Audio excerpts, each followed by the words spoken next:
Call the meeting to order.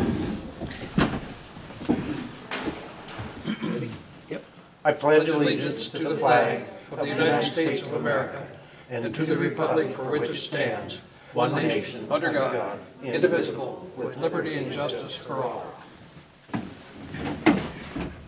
I'd like to welcome you to the meeting of the Board of Commissioners. I remind you this is a public meeting. We're keeping a written record. We also have a video record of the meeting. Normally, we would start with awards and recognition. That will be done in two installments this morning. When the second installment arrives, we'll do that. But I do want to acknowledge I have a thank you letter from Caleb Glenn, who appreciated the support that the county provided him at the livestock show. Also, since we have Under Sheriff Littlefield here, I think it'd be appropriate if you noted for the record the award that was received by the Sheriff's Office. Yes, why don't you do that? I think it's of significance that you can come to the podium and we can, I think it'd be good to have a record of it. Feel important. Well, you are. Good morning. Yeah, we were just notified last week that our agency, the Umatilla County Sheriff's Office, will be receiving next month the DUI Enforcement Agency of the Year for Oregon. This is because of our increased ability to enforce DUIs. We increased our numbers to over 100 DUI arrests for 2017. We have a couple of what are called drug recognition experts for us. In fact, we're in the process of training a third.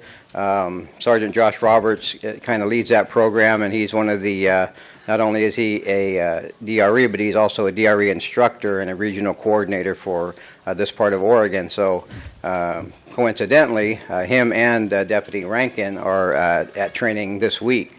And so he couldn't be here today, but he wanted to send his thanks as well. But all the credit goes to our staff, the guys out there that are working the cases, that are out there apprehending, investigating DUIs, keeping our community safer, our roads safer. So all the credit goes to them. We merely provide the support that they need, and along with the board. So we thank you, and we'll be receiving that May 3rd coming up. I think Sergeant Roberts models well as a zealous apprehender. He's pretty aggressive in DUIs, and so we like to keep those people off the road. So, thank you. Jim, congratulations. Congratulations to increased public safety.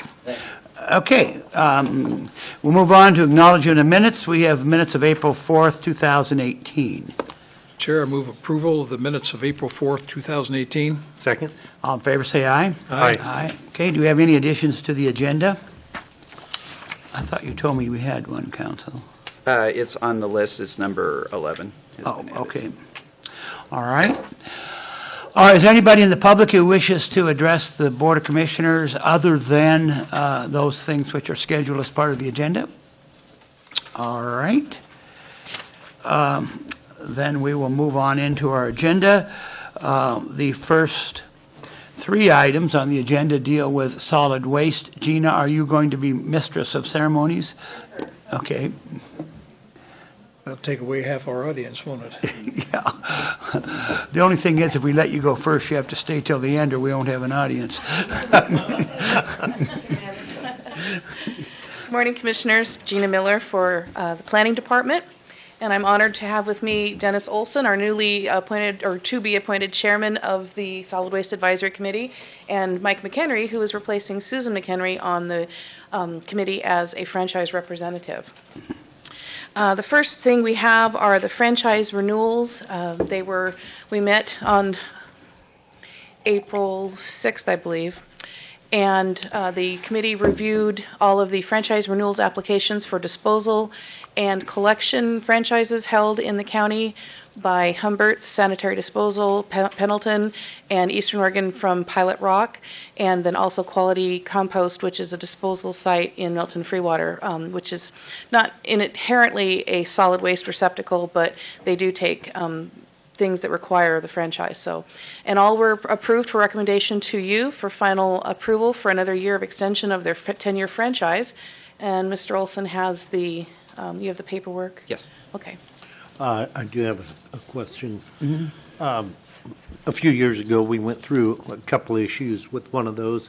I'm glad to see those are all straightened out. We are delighted to say that Jim Doherty, who has taken over the franchise for Pilot Rock area, has done a magnificent job of bringing that company, turning it around, and getting it back on track. He continues to purchase equipment and refine his business techniques with the help of Mr. McHenry, Pendleton Sanitary, and we have had zero problems in recent years collecting franchise fees from that operation. They are paid in a timely manner, and all problems have ceased to exist.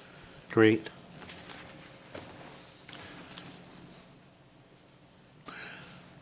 You have the order in front of you. Do you Mr. know? Chair, I move approval of BCC 2018, 028, 029, 030, 031, 032, 033, 034, and 035. Can we do those together? Yes, we can. Do there a second? I will second all of those. All in favor, say aye. Aye. Opposed?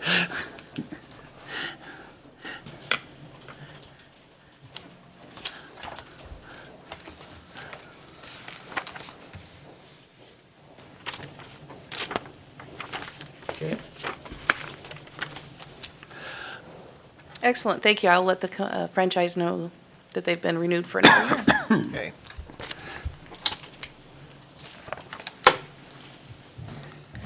Our next item is our annual report.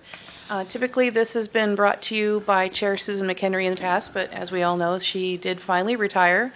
And so Chair Olson now will be presenting this to you. We've provided you with a copy this morning. I realize there wasn't a lot of time to review it, and I'm happy to answer any questions or cover any highlights from that report if you have any questions, or I can read it to you, however, at your pleasure you wish to cover this information.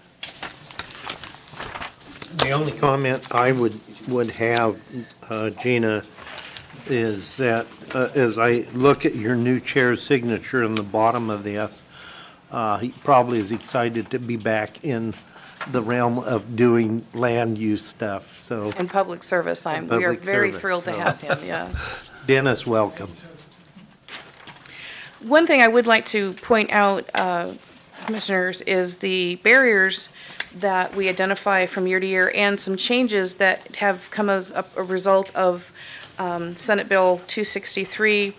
And there have been some changes to the franchises as far as their program elements to meet the opportunity to recycle report for the Department of Environmental Quality.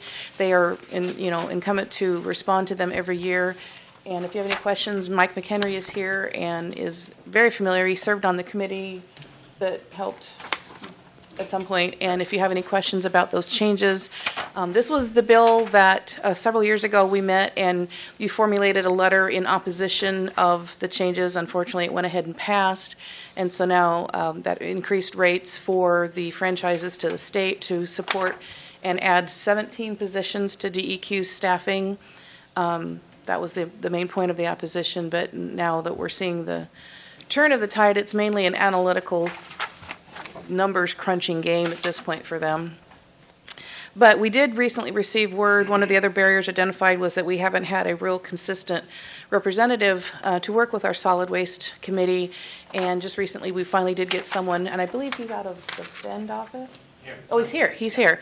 And so we're hopefully anticipating that he will stick around for a while, will not be reassigned, as been the case of the last two people that we've worked with. There are rumors that will hopefully soon be confirmed that Umatilla County will be the recipient of another very large DEQ grant to host another household hazardous waste collection event like we did in April of 2016, and we're hoping to shoot for the fall sometime later this year for that. Is that the one here or the one in Hermiston? In the rotation, we're going to have it here in Pendleton. Okay. Milton Freewater had theirs, then Hermiston had theirs, and now we're going to bring it back to Pendleton this time. Okay. Didn't Hermiston waiting have on something the other day? I thought so. We're here, I'm sorry? I thought there was something, Commissioner Murdoch. Oh, they might have notified you ahead of me. That's entirely possible. And I I've been thought out of it town, mentioned so. Umatilla We County had as something a set up coastal- over there Friday, so. Oh, no, this would be a different thing. This would be like our big event we had back in 2016 at the Convention Center. That's what we're okay. looking at. It's about an $80,000 event where they bring in Clean Harbor as an independent contractor to haul away the waste. We hauled away like 80 tons of solid, or, hazardous waste from Umatilla County. So hopefully we're going to get that opportunity again this fall. That was They a were good deal. advertising for paints and stuff like that to Oh, bring that's those a in. separate thing. It's through the DEQ, but it's a separate opportunity. It's through one of the paint companies, Sherwin-Williams, I believe. Yeah, I think you're right. Yeah, so that's along the same lines, but this is much bigger, what we're hoping to get again. We have a copy of Mr. Olson's report. Yes. Are you going to highlight anything, or? No, I think she did a wonderful job. Okay. The one question I do have, and I'm assuming we're kind of getting it straightened out with the issues with China and doing the recyclables, have we kind of gotten through that hump and we're figuring out, okay, where these need to go? At this point, they are destined for the landfill. I don't believe that there's been much in the way of, what's the country? There's another country that's looking at doing, So I'm not sure. I have served both on the committee. Susan's job, she has big shoes to fill. She did a lot of things. So I've served on the committee that's helped implement the Senate Bill 263, the additional recycling requirements that are coming on now that were effective January 1st of 18. There are more in 2022 that we'll have to implement. And I can go over any of that if you like. But the answer to the recycling markets issue in China is briefly covered in the report, but the answer is no. China has, the issue is that the world sent approximately 2/3 of all the mixed recycling in the world went to China. Some of that was sorted and used for paper products and recycled plastics, and a majority of it was not. A majority of it was, and this won't be, you'll never read this in the media anywhere, and I know we're on the public record, but the fact is that a majority of that material in China was burned for energy. That's part of the reason their environment is what it is, their air pollution is what it is, and their government finally said, no more. We're not going to take the world's garbage and deal with it here in that manner anymore, and China had threatened that a couple times in the past. This time they've made it stick. Our industry has met weekly for the last 7 months, and I'm on that recycling markets committee as well, to say how is our industry, not Eastern Oregon necessarily, and I don't know how much you've read or how much you know, this is not an Eastern Oregon or a Washington, Oregon, West Coast problem. This is a worldwide problem that's effects are being felt locally. And China has held to that. They are not taking that material, and as Gina said, a good portion of recycling, mixed recycling, like commingled, where you put everything, all your recycling in one container at your home, like they do in Portland, Eugene, all of Western Washington, most of California, those materials are now going to landfills all over this country.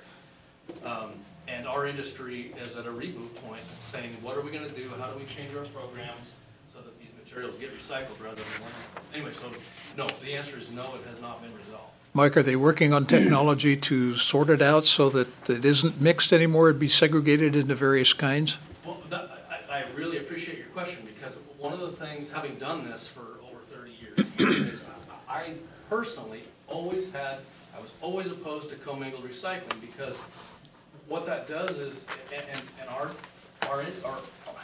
customers have gotten lazy. If we can throw that in there, well, why can't we throw that in there? And why can't we, So that's what's happened. The contamination was rampant. And as you know, in Pendleton and in Hermiston, we still source separate. We don't commingle anything. The only thing we had commingled was plastic, and that's why we discontinued collection of it January 1st. So all the rest of our recyclables, we still have markets for, and will continue to. Our industry now, the west side of Oregon, and our industry association is looking at collection programs saying, do we go back to source separation, or do we retrain the public on what we can recycle and what has to be? So it's in the 37 years my family's been in this business, this is the biggest thing we've ever seen by far. And one of the other barriers, excuse me, Chair, is that while this is all happening in the world marketplace where we can't dispose of these recyclables properly, the franchises are still facing increased requirements by the state, agencies for, more education, more documentation, that type of thing. So, they've kind of getting it from both sides. And I think that with our Mr. McHenry on our board and being so involved in the state, it's been very helpful for local franchises to be on the forefront of that discussion at the state level. So, Chair, you had something to say? Mr. Chairman and Commissioners, I would just add that, as you probably know, I actually live in Washington State, and they have the very same problem up there, even though Basin Disposal Industries, or whatever it's called, divides it up and has a recycling program. They don't know what to do with it either. People submit cardboard, but they just mix it all together. In fact, they're doing away with the recycling program and just having the one, because they don't know what to do with it either. Actually, I quite accidentally learned more about it than I thought I would when I wrote an article a couple of months ago about a visit to recycling, and it was actually quite fascinating to find out about China and all of, and another piece which they said, I don't know if it's for PR or not, but that the residents of China are becoming more sophisticated in terms of their own recycling. So. A number of years ago, Dennis, we had AOC, the Sister China, Oregon Sister China team went over to China. Some of our AOC folks were on that. And Judge Gary Thompson from Wasco, Sherman County, said that the air quality was so bad when they were in China that you literally could not see across the street from their hotel to some of the other hotels.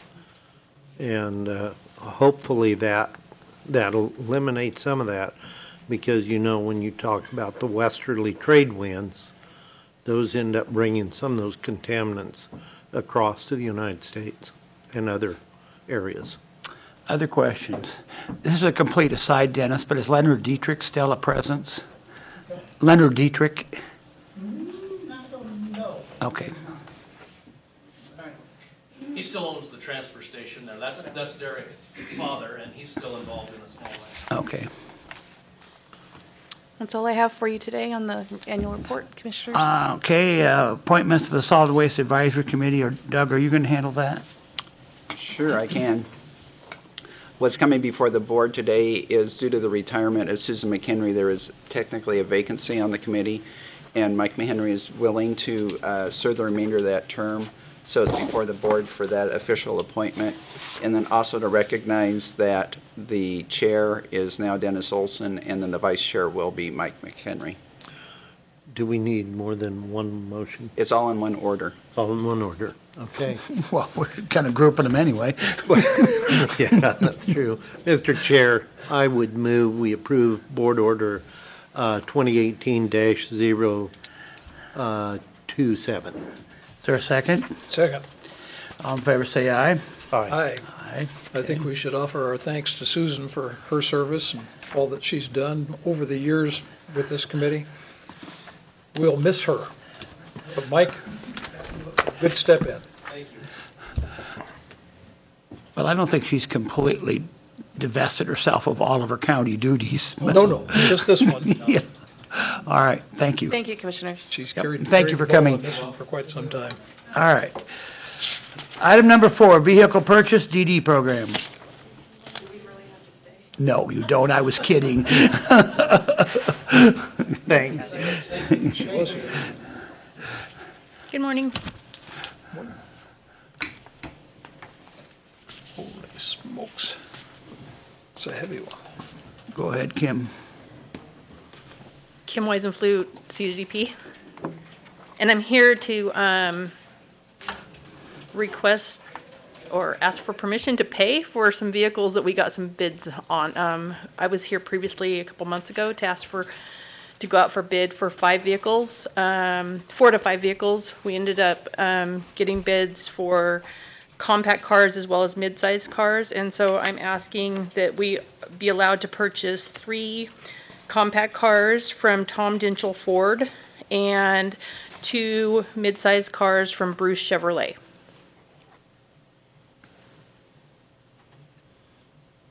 Do we have a motion? Mr. Chair, I move approval. Second? All in favor, say aye. Aye. Aye. Okay, Thank you. there you go. We will now go back to item number D, since Kathy Llewellyn has arrived. Mr. Chair, let me lead into this just a little bit. There's been some mention in the press lately and in the news about text to 911, which is a bit of new technology at the dispatch center. So I asked Kathy if she wouldn't come up and share with us some of the pertinent details of that. And I apologize, I did not realize there was a commissioners' meeting this morning, or I would have been here. Thursday.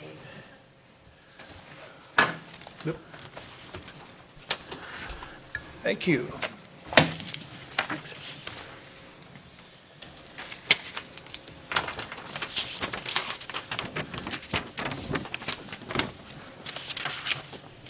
So I'm Kathy Llewellyn. I'm the dispatch manager for Umatilla County. How this all came about was in October 2016, there was a presentation at our APCO NENA 911 managers meeting of the several PSAPs in the metro area. They had gotten together and did a consortium for text to 911. We have been looking for next generation 911 to come about. However, it looks like the state of Oregon is about 2 years out on that, so we didn't want to wait. And what the next generation 911 would be is to have the text messages go through our current 911 system, but they don't have a standard yet for all the cell companies to be able to do that. So we're waiting for Oregon to develop their standards for that. But in the meantime, we didn't want to wait on text to 911. So the consortium in the metro Willamette Valley got together and they found a solution for text to 911, which is a web-based program. So the only downfall to that is if the internet goes down, then we don't have this service. So I was at that meeting in October. I thought it was really great. It was something that I wanted to do for the hearing and speech impaired and our deaf community. But there's other advantages to it also. If someone's in a dangerous situation and it's not safe for them to make a phone call, then they can text. So after we saw the demonstration, I was at the next meeting in March, and the lady that works as the dispatch manager down in John Day said, we should do that. And I said, yeah, let's get together and we'll do it together so we can bring it up at the same time and use the same press releases and same information to go out in Eastern Oregon. And then I reached out to Milton Freewater PSAP and included them in on the process. So how it started was we had to get permission from the state of Oregon 911 program to go ahead with it because they were the ones that are paying for the system for us. And then we contacted the FCC. It's all regulated through the FCC and got our number. Everybody has a unique number, and so we got that from the FCC and contacted the vendor for it that we wanted to use. I did include Doug in that contract, and he and Commissioner Murdoch, I don't know if you remember signing off on it. So it cost for 3 years, well, the first year the installation was $3,000, and then a maintenance fee of $5,400, and then the next 2 years maintenance fee of $5,400. So the total cost for 3 years is $19,200, and I thought that was a great price. And we're not having to pay for it. All the invoices go to the state OEM program. So that's a good deal for us, and it provides a great service to the hearing and deaf and speech impaired. So the message that you see on our brochure, and that was the message I wanted to make sure got out in the media, was call if you can, text if you can't. We still want them to call 911 because it's a quicker process. When we're talking to them, we can say the words faster than we can type them. So we always want the message to be call if you can, text if you can't. We had to contact all the cell companies that provide service in this area. We had to do testing with those cell companies to make sure it worked. And a lot of John Day was a little behind in it, so we waited for them to get caught up. And then on April 10th, we went live with the text to 911. We've gotten our first text to 911 call last night. However, it wasn't really an emergency. They just thought it was easier to text, so we did send them a message back. Next time, call us. So, and we do have some canned messages on there. 911, can you safely call instead of text? And that's the first question that goes out to them, or should go out to them, and so they can turn around and make a phone call if it's safe for them to call. So we have Milton Free Water PD. We have, of course, Umatilla County all covered, and then Grant County with John Day Communications Center. We want to make sure that the public knows that they need to type in full words, no emojis, no pictures, no group text. It won't work if they include other people on the text. So that's another message we wanted to make sure it got out to the public. And when you text us, make sure you stay on the phone so you can wait for our reply, because it's a little bit slower. It's going over the internet. And what happens is when they need to text us, they type in 911 in the to area of their text message screen, and then type what's going on and where they're at. And if they don't say where they're at, the next question is, where are you? And so it's really easy, and it's easy for the dispatcher, but it's slower because the message has to go to the cell company, and then they forward it on to our text control center, and then it comes into us over the internet. So, and it's based on our number that the FCC gave us for those text messages, and it's based on the routing of the towers too. So, if the tower segment is over Milton Free Water, it's a wedge that covers Milton Free Water out from the tower, then those calls go into Milton Free Water. If they're going east, then those calls come into us. So it's based on the sector area of the cell towers. So it's pretty interesting. You can't make a call if you're roaming. You can't do a text.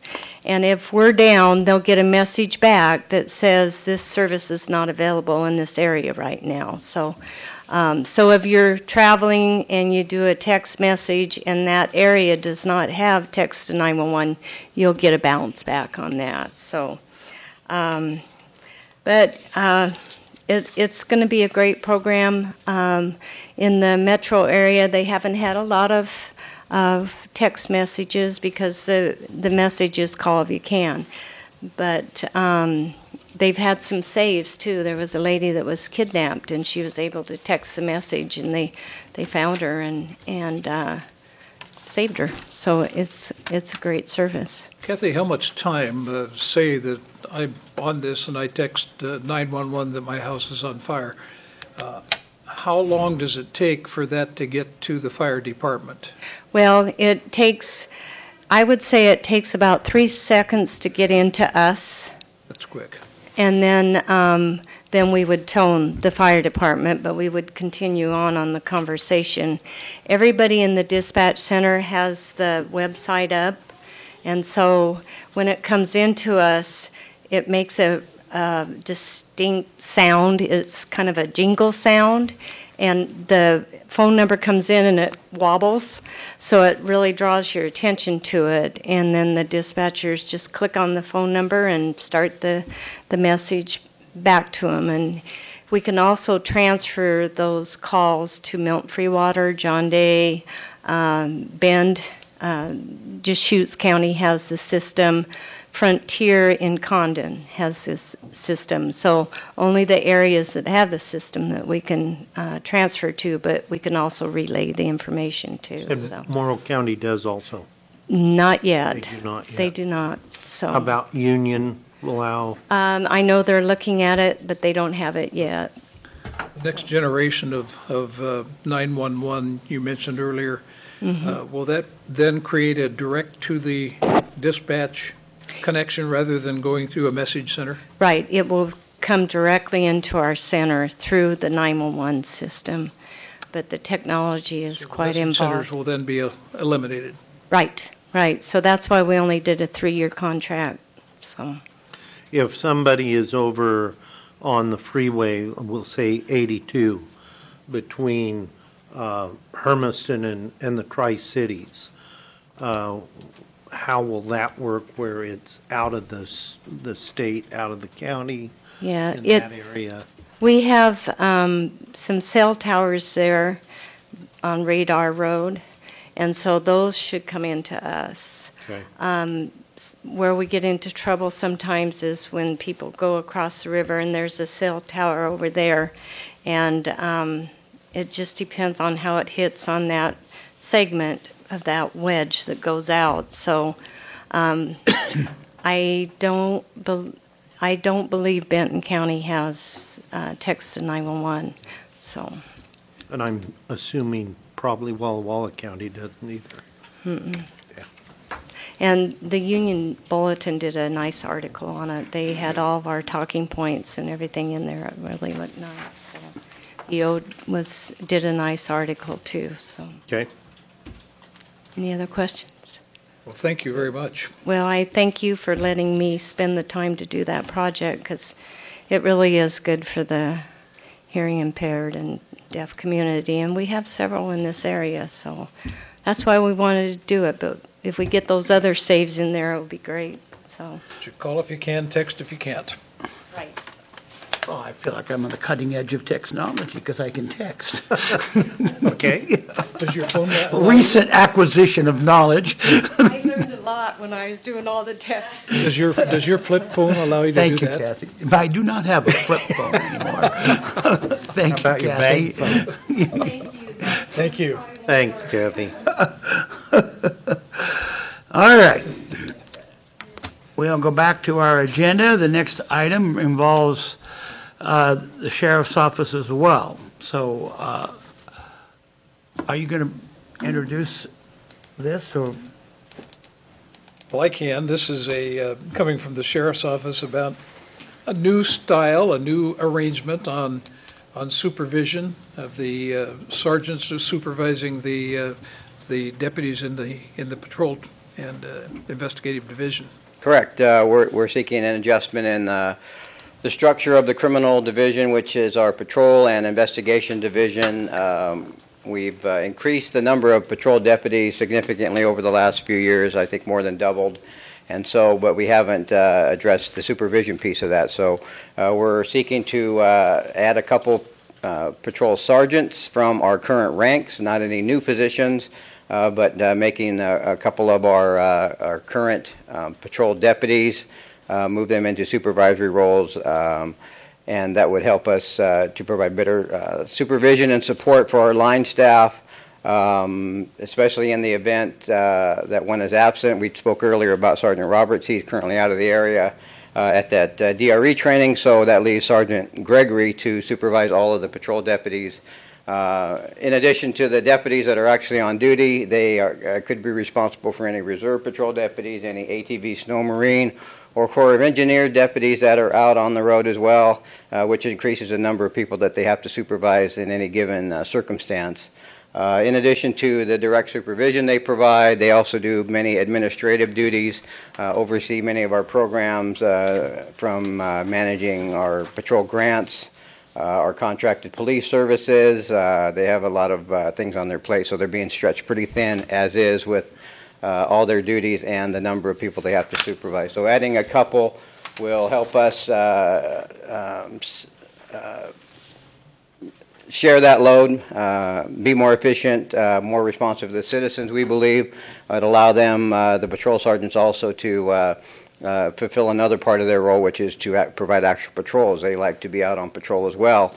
And in our current situation, the 2 patrol sergeants are tasked with so many other duties that they're actually taking time off the road, and we don't want to do that. We want to make sure we have as many people out and about as possible. So this would help us with that as well. The funding, we believe, will be covered by our increases in our patrol contracts with cities, as well as it'll eliminate some of our overtime expense, since the 2 candidates will come from union ranks and be exempt staff, which will eliminate their ability to collect overtime. So from finance, we've got some estimates about some costs, and we believe that our increased revenues from those 2 points, and from we've also increased our grants for DUI enforcement, and as well as distracted driving grants, which we receive from OSSA every year. I think they've doubled those. So all of those things allow us to, one, as we talked about earlier, receive this award. We have more presence, we have more ability to provide those patrols, and again, keeps our community safer. So we just want to be more efficient, more responsive, and while being mindful of the budget, being as conservative as we can in our spending, and we think that we can cover the costs for this adjustment in our current budget and in the next fiscal. This is going to, part of the success of it financially is dependent upon reducing overtime costs. It will reduce overtime costs. That's going to require considerable monitoring. Are you monitoring those pretty closely now? We're monitoring them as closely as we can. This will, we can say for certain, will reduce overtime costs, because we'll have the staff will not be eligible for overtime as exempt employees versus union employees. So, and then as far as the other deputies, we monitor it as closely as possible.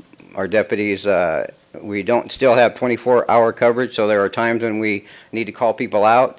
There are times when we have to call people in for court duties, grand jury, other court proceedings, which is also an overtime expense. So, we monitor it as closely as we can. Couple of things for the minutes. I think we've said it numerous times. I still want to make sure that we get it in the minutes. This does not create an opening. And second, that I think it's wonderful they're going to continue to patrol. One of the things I said yesterday, at the end of the meeting, I don't know if you were still there with the sheriff, but I think in adopting this, I think we're adopting it on the merits of the presentation and not as a quid pro quo budget item. I think we'll be in a better position to figure out what impact it has on overtime and related costs once we know who's in the position and once we have a chance to observe it. But it's, in my estimation, it's primarily being implemented based on the merits of the idea of doing it. Thank you. Yes, we'll continue to monitor it. We believe that the frontline supervisors are some of the most critical people in the organization. So having adequate supervision at that frontline level, not only for oversight but for support, is critical, and it helps us provide some of these programs that we can, besides the basics. We want to be providing more than just basic services. We want to be able to expand and do these other things that will help us again in our goals to keep the community safer. So I think it's at moments like this that the performance of your current sergeants enhances the opportunity to get approval on something like this. well, that's because great. Yeah, we have that makes a again, we difference. have great staff at all levels, and so we want to continue. We think we have some good candidates, and there were some variables. Of course, based on which staff member took the position. So we're trying to be as exact as we can with the costs, and so but we think we've got it pinned down pretty well. That's why I'm kind of not angling, but I hope it reflects in the minutes that maybe when you and I and the sheriff have our October budget meeting, we'll revisit this. Yeah, great. Sounds good. Okay. Do we have a motion? Mr. Chair, I move approval of the Patrol Division restructure and reclassification. Second. All in favor, say aye. Aye. Aye. Okay. All right. Thank you very much. Yep. Item 6, vehicle purchase, public health. Is that you, Joe? No. Sort of. I'm more of a observing and not directly related with this. Okay. Okay. The county issued a request for proposal for a new SUV for the Public Health Department. Bids were due at 10 o'clock today, and there are 2 submitted, and depending on what they are, then you might be able to make a decision as well. One of us might have a letter opener. When we get our body scanners, you won't be able to have that, will you? I do have a letter opener.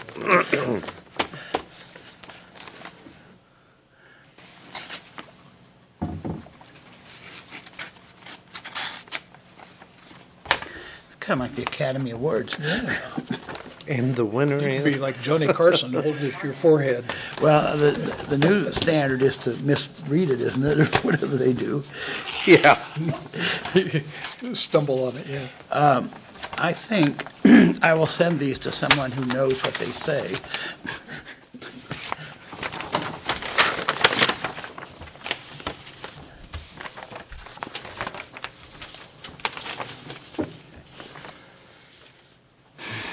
The first one is from Gresham Ford. It's for a 2018 Ford Explorer 4x4 for $28,489.74.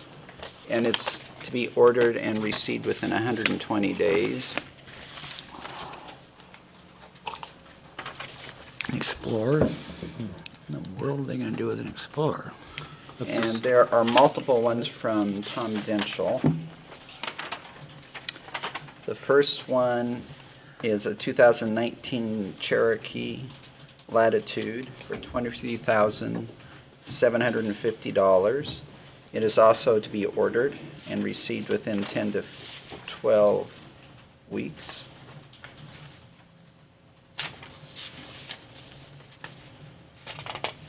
And the second vehicle is a 2018 Ford Explorer for $28,600. It also would be ordered and available in 10 to 12 weeks.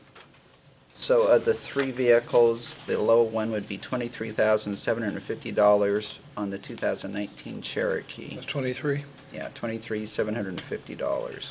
Why did They're all ordered. All are would meet specs. Two are Why Explorers. we ordered an Explorer, or spec'd an Explorer?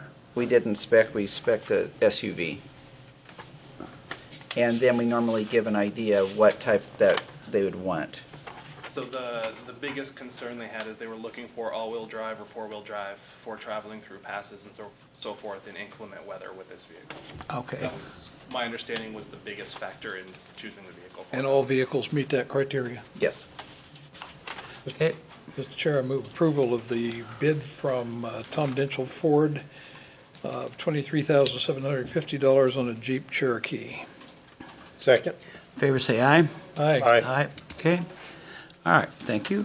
Item number 7, Sam Cook Building Office Space. Is this the, Yes, this is, I'm not sure where well, we he discussed. is at, but it's basically coming before the board to approve having Dr. Rice utilize a spare office in the Sam Cook building to help as a provider with the medication-assisted treatment program. And this has nothing to do with his private practice? This is only for the drug and alcohol treatment program? Yes, because he already has other office space in Pendleton Inn. Okay. Any budget impact at all? No.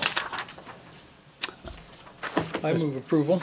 Second? Moved and seconded. Those in favor say aye. Aye. Okay. Item 8, property release.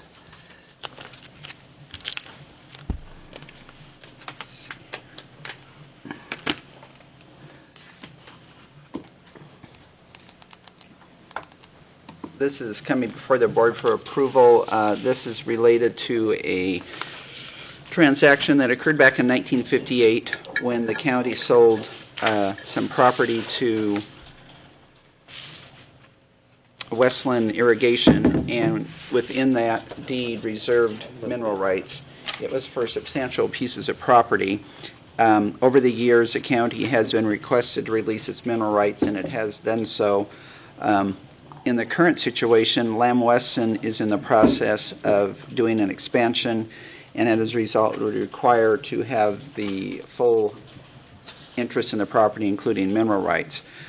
Within that area, there's about 20 acres left within the property owned by Lamb Weston that the county appears to have some mineral rights interest. And so now the request before the board is to authorize the release of those interests to Lamb Weston. And they cannot do any expansion without those? Right, that is correct.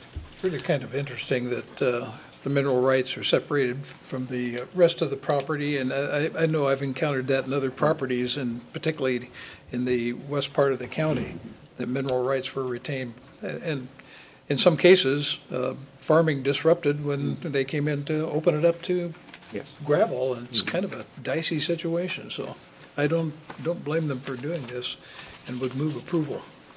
I would second that. All in favor say aye. Aye. Aye. Okay.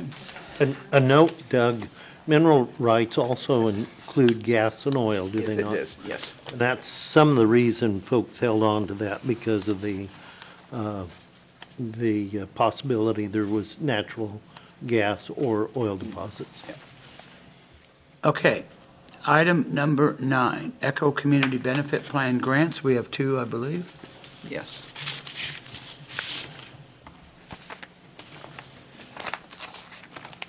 I serve on that committee, but on this particular meeting night, I attended the forums in Hermiston rather than do this, be able to become acquainted with all the candidates, some of whom I already knew.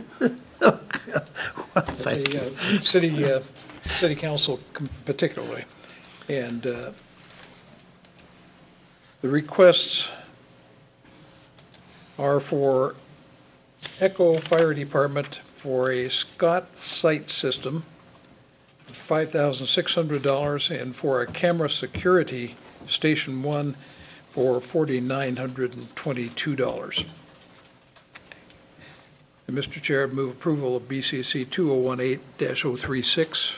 Second. All in favor say aye. Aye. Okay, item 10, board schedule. I believe we have a revised proposal. Does that mean you mean from the original? What? Well, it's revised from the one that wasn't a quorum. Oh, okay. There are basically 2 meetings that are regularly scheduled meetings coming up that need to be reset. The first one is scheduled for July 4th, and due to the holiday, that is proposed to be changed to the day before, Tuesday, July 3rd. And there is not a quorum the week of August 15th. So the proposal is to change the August 15th date to the next Wednesday, which is August 22nd, when there will be a quorum available. Move to approve. Second. All in favor say aye. Aye. Okay, item number 11, National County Government Month Proclamation.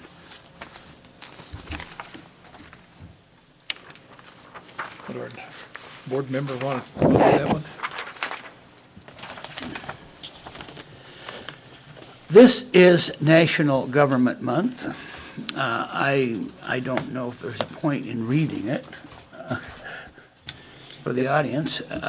It's the same as last year's, but it's been updated to the current president's. Yeah, there are 3,069 counties serving more than 300 million Americans, providing essential services to create healthy, safe, and vibrant something.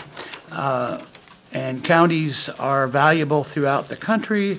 Now, therefore, the Umatilla County Board of Commissioners orders and proclaims April of 2018 as National County Government Month and encourage all county officials, employees, schools, and residents to participate in county government celebration activities. Mr. Chair, as a National Association of Counties board member, I would move approval. Second.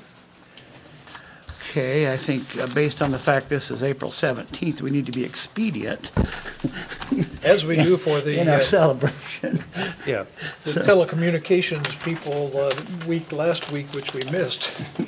All right, all in favor say aye. Aye. Aye, okay. We have no need for an executive session. Is there anything anybody else wishes to add? I would simply add, we've talked, I visited with county council, we've talked about changes with our fair coordinator and new contract. I believe that HR told me she had signed it, so that can be expedited, but we will be looking at a request that she has for salary schedule and some other items that I think that'll be brought to our Monday staff meeting.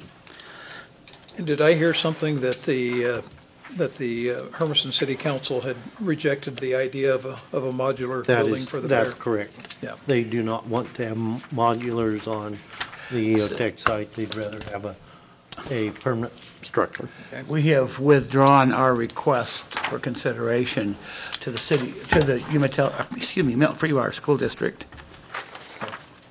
Just as a matter of record, so that you know, I think you've heard it, but we have formally submitted a grant request for $465,000 to the state of Oregon, the Chief Justice of the state of Oregon, the Task Force on Court Facilities for consideration for modifications to the courthouse. So that has been sent to Salem. And that's for our safety. So it's under consideration, but a matter of record. Okay. Great. Anything else?